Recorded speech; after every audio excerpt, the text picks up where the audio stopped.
entre nos blés. Le rappeur Matador avec vous, Juliette Dubois, et on a commencé à en parler à l'occasion de ce 80e anniversaire.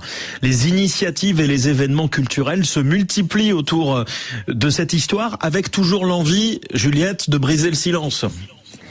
Oui, alors on peut d'abord évoquer les toiles du célèbre peintre Fodé Camara. Elles sont exposées en ce moment dans la galerie 1408 à Dakar.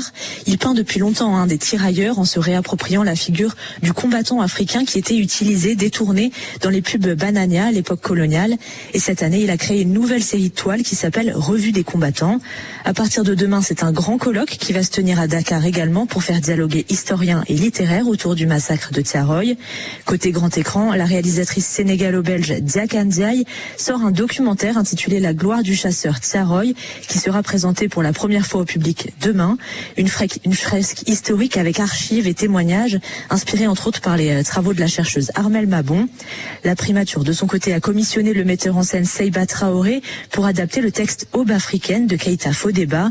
Sur scène, acteurs et actrices sénégalais vont jouer ce conte lyrique qui rend hommage aux tirailleurs entre danse, musique et théâtre.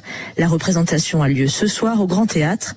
Et enfin, le photographe français Yves Monteil travaille sur un livre de photographie et cartographie qui retrace le chemin des tirailleurs tués à Tiaroy depuis la France. Il s'appellera Fachi Format, haute trahison en Wolof. Juliette Dubois en direct de Tiaroy pour RFI. Merci beaucoup.